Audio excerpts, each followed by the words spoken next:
പ്രിയപ്പെട്ടവരെ, അതീവ ദാരുണവും സങ്കടകരവുമായ ഒരു കാര്യത്തിൽ നിന്ന് ഇന്നലെ നമ്മളങ്ങോട്ട് മുക്തി പ്രാപിച്ചിട്ടില്ല. ഇന്ന് വെളുപ്പിന് ഗൾഫ് മിഡിൽ ഈസ്റ്റ് മേഖല ഉണരുന്നത് വലിയൊരു യുദ്ധത്തിന്റെ പ്രതീതി സൃഷ്ടിക്കുന്ന, അക്ഷരാർത്ഥത്തിൽ യുദ്ധം തന്നെയാണ് ഇത് ആരംഭിച്ചിരിക്കുന്നു. ഇസ്രയേൽ നാളിതുവരെ ആരും വിചാരിച്ചിരിക്കാത്ത രീതിയിൽ അതിശക്തമായ 200-ലധികം ഫൈറ്റർ ജെറ്റുകൾ ഉപയോഗിച്ചുകൊണ്ടാണ് ഇസ്രയേലിൽ നിന്ന് ഇറാനിലെ ആണവ കേന്ദ്രങ്ങളിലേക്ക്, സൈനിക കേന്ദ്രങ്ങളിലേക്ക്, സ്ട്രാറ്റജിക് ആയിട്ടുള്ള പൊസിഷനിലേക്ക് ഒക്കെ ഇപ്പോഴിതാ ആയുധങ്ങൾ വർഷിച്ചിരിക്കുന്നത്. ന്യൂക്ലിയർ സൈറ്റുകളിൽ ആയുധങ്ങൾ വീണിരിക്കുന്നു. കമാൻഡോകൾ താമസിച്ചിരുന്ന സൈനിക കേന്ദ്രങ്ങളിൽ ആയുധങ്ങൾ വീണിരിക്കുന്നു. അത് പറയുന്ന കണക്കിങ്ങനെ 200-ലധികം ഫൈറ്റർ ജെറ്റുകൾ ഇസ്രയേലിൽ നിന്ന് പുറപ്പെട്ട് ഇറാനിൽ വന്ന് 100-ലധികം ടാർഗറ്റുകളിലാണ്, അല്ലാതെ ഒന്നും രണ്ടും നമ്മൾ ഈ പറയുന്ന 2-3 സ്ഥലങ്ങളിലല്ല, 100-ലധികം ടാർഗറ്റുകൾ ഇറാനിൽ ഇങ്ങനെ നശീകരണത്തിന് വിധേയമായിരിക്കുന്നു. ആയുധങ്ങൾ ഇട്ടത് 330-ലധികം, എന്ന് വെച്ചാൽ 1-1.5-2 ഓളം ആയുധങ്ങളാണ് ഓരോ ഫൈറ്റർ ജെറ്റുകളും വർഷിച്ചത് എന്ന് ചുരുക്കം. അതാണ് എന്റെ കണക്ക്. ഈ പശ്ചാത്തലത്തിൽ കാണുന്ന ചാനലിലൊക്കെ, അല്ലെങ്കിൽ ഇതുപോലുള്ള അന്താരാഷ്ട്ര ചാനലിലൊക്കെ ഇന്ന് വെളുപ്പാങ്കാലം മുതൽ ഇത് തന്നെയാണ് സംസാര വിഷയം. അതിന്റെ ചർച്ചകൾ, അവലോകനങ്ങൾ, ഓരോരുത്തരുടെ അഭിപ്രായ പ്രകടനങ്ങൾ ഇതൊക്കെ വന്നുകൊണ്ടിരിക്കുകയാണ്. ഇപ്പോഴിതാ UAE-യിൽ നിന്നടക്കം ഗൾഫ് രാജ്യങ്ങളിൽ നിന്നുള്ള ഫ്ലൈറ്റുകളെല്ലാം മിഡിൽ ഈസ്റ്റ് മേഖലയിലേക്കുള്ളത് നിർത്തലാക്കിയിരിക്കുന്നു. പറന്നുകൊണ്ടിരുന്നതിനെ മറ്റു പലയിടങ്ങളിലേക്കും മാറ്റിക്കൊണ്ടിരിക്കുന്നു.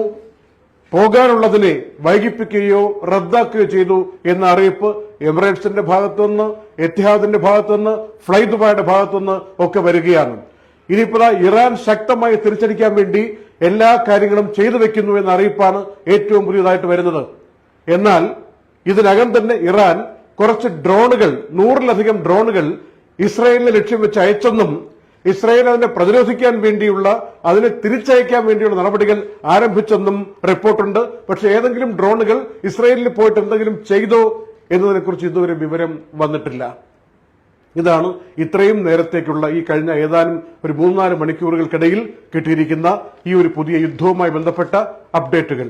ഇതിൽ ഇസ്രായേൽ പറയുന്നത്, ഞങ്ങൾ പരമാവധി ക്ഷമിക്കാൻ നോക്കി, പക്ഷേ ഈ മേഖലയിൽ സമാധാനം കൊണ്ടുവരാൻ ഒരു കാരണവശാലും ഇറാൻ അനുവദിക്കുന്നില്ല. അതുകൊണ്ട് ഓപ്പറേഷൻ റൈസിംഗ് ലയൺ എന്നാണ് പേരിട്ടിരിക്കുന്നത്. ഉണരുന്ന സിംഹം എന്ന ഓപ്പറേഷൻ പേരാണ് ഇപ്പോൾ ഇസ്രായേൽ നൽകിയിരിക്കുന്നത്. നേരത്തെ വേറെ പേരായിരുന്നു.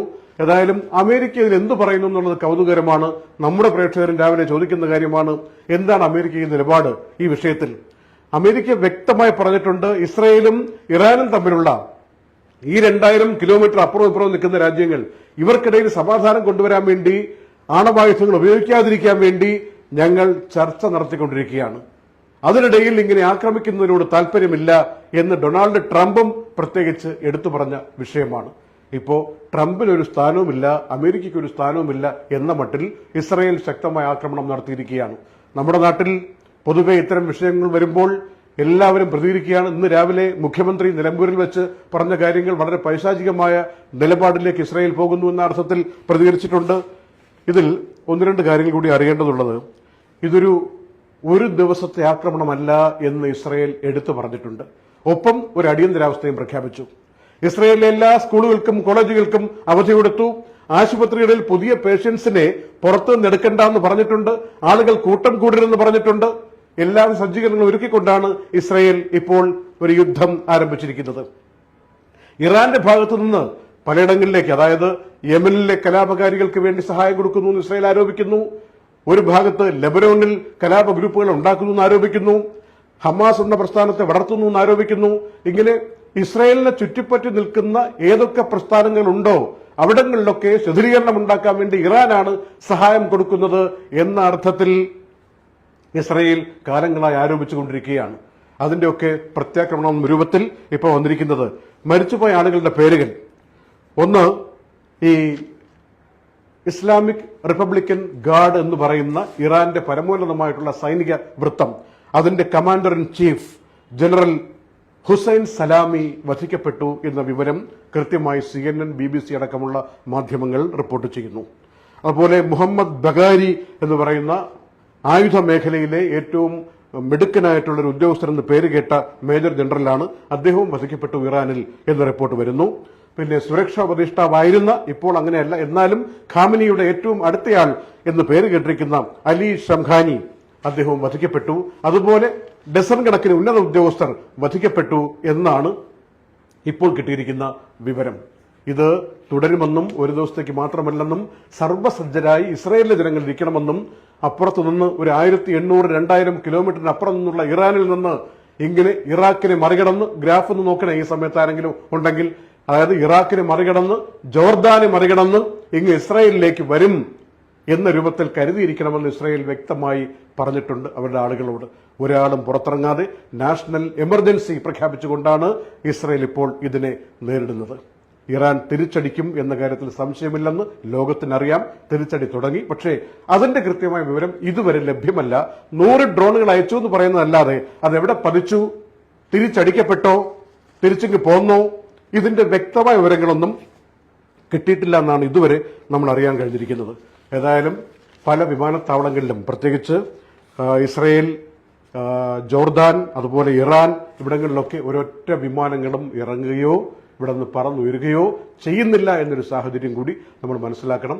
അങ്ങനെ വ്യോമ സ്പേസ് അടക്കം ഉപരോധിച്ചുകൊണ്ട്, അല്ലെങ്കിൽ തൽക്കാലം പറക്കേണ്ടതില്ല എന്ന് കരുതിക്കൊണ്ട് ഈ രാജ്യങ്ങളൊക്കെ നിൽക്കുകയാണ്. എങ്കിലും ഒരു അത്ഭുതമായിരിക്കുന്നത്, ഇത്രയും കിലോമീറ്ററുകൾക്ക് അപ്പുറം നിന്നുകൊണ്ട് ഫൈറ്റർ ജെറ്റുകൾ ഇങ്ങനെ വന്ന് സുരക്ഷിതമായി ബോംബിട്ട്, ബോംബെന്ന് വെച്ചാൽ ചെറിയ അമ്യുണീഷൻ എന്നാണ് പറയുന്നത്, അത് ഭീകരമായ ബോംബല്ല. ഇനി എല്ലാവരും നോക്കിയിരിക്കുന്ന ഒരു കാര്യത്തിന്റെ ഉത്തരം കൂടി പറഞ്ഞിട്ട് നമുക്ക് അവസാനിപ്പിക്കാം. ഈ ന്യൂക്ലിയർ സൈറ്റുകളിൽ ഇറാന്റെ ഭാഗത്തു നിന്ന്, ഇറാന്റെ ഭാഗത്തുള്ള ന്യൂക്ലിയർ സൈറ്റുകളിൽ ഈ ആയുധങ്ങൾ വർഷിക്കപ്പെട്ടു എന്ന് പറഞ്ഞല്ലോ. അവിടെ നിന്ന് റേഡിയേഷന്റെ ലെവൽ പുറത്തു വരുന്നുണ്ടോ എന്നുള്ളതാണ് ഇപ്പൊ എല്ലാവരും നോക്കിയിരിക്കുന്ന കാര്യം. എന്നാൽ ഇതുമായി ബന്ധപ്പെട്ട അറ്റോമിക് റിസർച്ചിന്റെ ആളുകൾ പറയുന്നത് അങ്ങനെ ഒരു റേഡിയേഷൻ ഇതുവരെ, ഞങ്ങളിത് പറയുന്ന നിമിഷം വരെ, ആക്രമണം നടന്ന് ഒരു 3 മണിക്കൂർ കഴിഞ്ഞിട്ടും വന്നിട്ടില്ല എന്ന ആശ്വാസകരമായ റിപ്പോർട്ട് വന്നിട്ടുണ്ട്. പക്ഷേ വരുന്ന മണിക്കൂറുകളിലും അങ്ങനെ ആകുമോ എന്നറിയില്ല. ചില ന്യൂക്ലിയർ സയന്റിസ്റ്റുകൾ, ഇതിന്റെയൊക്കെ കീ ഓപ്പൺ ചെയ്യുകയും ക്ലോസ് ചെയ്യുകയും ചെയ്യുന്ന ഉന്നതരായ സയന്റിസ്റ്റുകൾ അടക്കം കൊല്ലപ്പെട്ടു എന്ന രൂപത്തിൽ വാർത്ത വരികയാണ്. ചോദിക്കാനും പറയാനും ഈ വിഷയത്തിൽ ഇറാനിലെ ആളുകളുണ്ടോ? ഈ ന്യൂക്ലിയർ സൈറ്റുകളിൽ ഉദ്യോഗസ്ഥർ ബാക്കിയുണ്ടോ? കമാൻഡർമാർ കൊല്ലപ്പെട്ടു എന്ന് പറയുമ്പോൾ അവിടെ നിയന്ത്രിക്കാൻ മറ്റാരെങ്കിലും ഉണ്ടോ? ഇതൊക്കെ അവ്യക്തമായി തുടരുന്ന മുഹൂർത്തമാണ്. ഈ ജൂൺ 13 വെള്ളിയാഴ്ച രാവിലെ സംഭവിച്ചിരിക്കുന്ന കാര്യങ്ങളുടെ അപ്ഡേറ്റ് എന്ന് മനസ്സിലാക്കണം. മറ്റെന്തെങ്കിലും ഐതിഹാസികമായ സംഭവങ്ങൾ വരികയാണെങ്കിൽ, അപ്ഡേറ്റുകളായി കൊടുക്കാൻ പറ്റിയ കാര്യങ്ങൾ വരികയാണെങ്കിൽ നമുക്ക് പരിശോധിക്കാം. യുദ്ധത്തെ തുടർന്ന് എപ്പോഴും ഉണ്ടാവുന്നത് അതിശക്തമായ വിലക്കയറ്റം. സ്വർണത്തിന് 412 ദിർഹം 75 ഫിൽസ് ആണ് 24 ക്യാരറ്റ് ഗ്രാമിന്, അതായത് തങ്കത്തിന് ഇപ്പോൾ വന്നിരിക്കുന്നത്. സ്വർണത്തിന് 22 ക്യാരറ്റിന് 382.25 എന്ന രൂപത്തിൽ ദുബായ് മാർക്കറ്റിൽ തുടരുന്നു. റെക്കോർഡ് വില വർധനവിലേക്ക് സ്വർണം പോകുന്നു. എന്ന് വെച്ചാൽ ഡോളർ കിട്ടാനില്ലാതെ സ്വർണത്തിലേക്ക് മാത്രം കോൺസെൻട്രേറ്റ് ചെയ്യുന്ന തരത്തിലേക്ക് കാര്യങ്ങൾ വന്നുകൊണ്ടിരിക്കുന്നു. ഇന്ത്യൻ രൂപയിലും 23-37 മറ്റുമായി രാവിലെ മാറിയിട്ടുണ്ട്. ഇനി അതിന്റെ വരുന്ന സമയങ്ങളിൽ പ്രതിഫലനം മനസ്സിലാക്കാൻ പറ്റും. ഓഹരി കമ്പോളങ്ങൾ തകർന്നുറങ്ങിയിരിക്കുന്നു. എണ്ണയ്ക്ക് വേണ്ടിയുള്ള വെപ്രാളം ഇനിയിപ്പോൾ ആരംഭിക്കും. പ്രത്യേകിച്ച് ഇറാന്റെ ഒരു കടലിടുക്കിലൂടെയാണ്, ഹോർമൂസിന്റെ ഭാഗത്തുകൂടിയാണ് കപ്പലുകൾ, എണ്ണക്കപ്പലുകൾ കടന്നു പോകേണ്ടത് ഭൂരിഭാഗവും. അതുകൊണ്ട് ഈ മേഖലയെ എങ്ങനെയൊക്കെ ബാധിക്കുമെന്നുള്ളത് വരുന്ന മണിക്കൂറുകളിൽ, വരുന്ന ദിവസങ്ങളിൽ നമുക്ക് മനസ്സിലാക്കാം. തൽക്കാലം ഈ ലൈവ് ഫേസ്ബുക്കിലും യൂട്യൂബിലും, ദുബായ് വാർത്തയുടെ ഫേസ്ബുക്കിലും യൂട്യൂബിലും നടക്കുന്ന ഈ ലൈവ് ഇപ്പോൾ അവസാനിപ്പിക്കുകയാണ്. Thank you.